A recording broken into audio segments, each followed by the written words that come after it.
Now imagine this.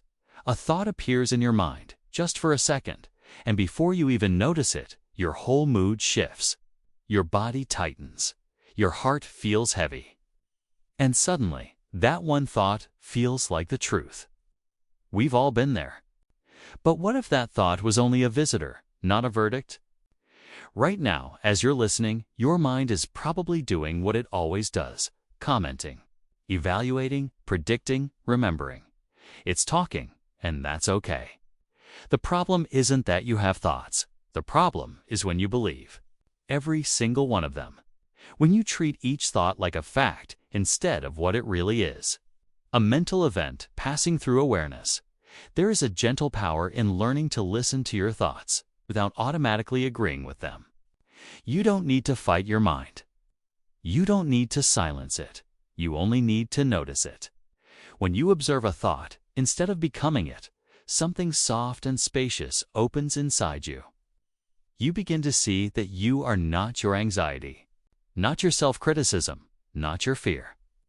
You are the one who is aware of them, and in that awareness, you gain choice. You can say, this is a thought, instead of, this is who I am. You can let it pass like a cloud, instead of building your identity around it. This is where healing starts. Not by fixing yourself, but by relating to your inner world with kindness and clarity. Most of us live as if every thought in our mind is a command we must follow or a truth we must accept. A thought appears, and we immediately react to it, emotionally and physically, without ever questioning it. The mind says, "You're not good enough," we shrink. If it says something bad is going to happen, we tense up. But a thought is not an order, and it is not reality. It is simply an event, happening in consciousness, like a sound passing through the air. When you begin to see thoughts this way, something important changes. You stop treating them like authority figures and start seeing them as messages that may or may not be useful. Just because your mind produces a sentence does not mean you have to live by it. The mind's job is to generate ideas, memories, warnings, and stories. It does this automatically, the same way your heart beats. You don't choose every thought any more than you choose every breath. Learning to notice a thought without obeying it gives you back your power. You can pause and ask, is this helpful right now? You can let a thought be present without letting it run your life. In that pause, you become the one who listens, not the one who is controlled. And that is the beginning of inner freedom. Awareness is what creates space between you and what you think.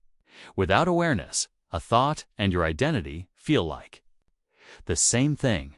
The moment a thought appears, you become it. You don't notice it happening because it feels so natural and automatic. But when awareness is present, something subtle and powerful occurs. You begin to see the thought instead of being inside it. Imagine sitting by the side of a road watching cars pass. The cars are your thoughts. When you're unaware, you're standing in the middle of the road getting hit by every one of them. When you're aware, you're sitting on the side observing them go by. You still see them, you still hear them, but they don't knock you down.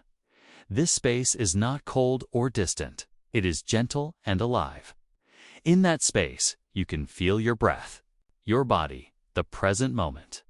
And from that grounded place, thoughts lose their grip. They can come and go without defining you. Awareness is not something you force. It grows when you slow down and pay attention with kindness. You notice what is happening inside without trying to change it. And in doing so, you discover that you are larger than any thought you have. You are the field in which thoughts appear, not the stories they tell. Observing without judging or suppressing is a delicate but deeply healing practice. Most of us are used to reacting to our inner world in extremes. When a thought feels uncomfortable, we either fight it, push it away, or criticize ourselves for having it. When a thought feels pleasant, we cling to it and want it to stay. Both. Reactions keep us trapped in the mind's drama. True observation is different.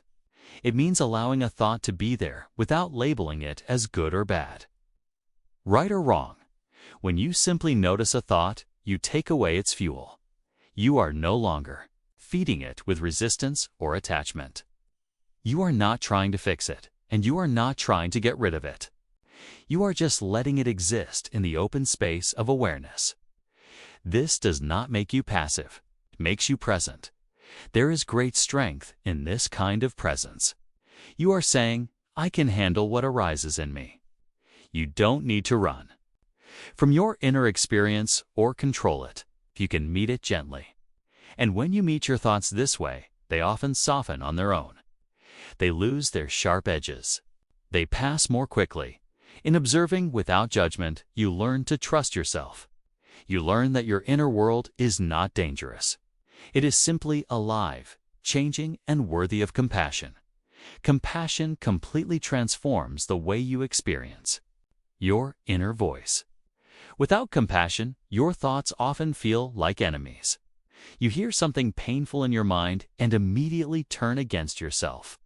You judge, criticize, and add another layer of suffering on top of the original thought. But when compassion is present, your relationship with your mind softens. You stop treating yourself like a problem that needs to be fixed and start treating yourself like a human being who is learning. Compassion means listening to your thoughts the same way you would listen to a hurting friend. Not to agree with everything they say, but to understand where the pain is coming from. When your mind says, I'm not enough, compassion responds, something in me feels afraid right now. That shift changes everything. You move from self-attack to self-care. With compassion, you don't abandon yourself when difficult thoughts arise. You stay. You breathe. You offer warmth instead of pressure. This creates safety inside you, and in that safety, your thoughts begin to relax. They no longer have to scream to be heard. A compassionate relationship with your inner voice does not make you weak. It makes you resilient. It allows you to face your fears, doubts, and wounds without being overwhelmed by them. And from that gentle strength, real healing begins. Freedom begins the moment you stop identifying with every mental story your mind creates. For most of us, identity is built out of thoughts. We think, this is who I am, based on what the mind says about the past, the future, and ourselves. If the mind tells a story of failure, we become a failure. If it tells a story of success, we cling to that too.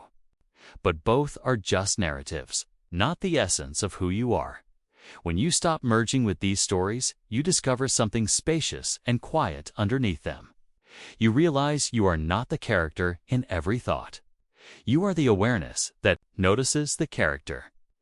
This shift is subtle, but it is life-changing. You no longer have to defend your identity or protect an image. You can simply be present. Without constant identification, your mind still tells stories, but they don't own you. You can use them when they are helpful and release them when they are not. You are no longer trapped in old labels, roles, or fears. This is where freedom lives. Not in having perfect thoughts, but in not being ruled by them.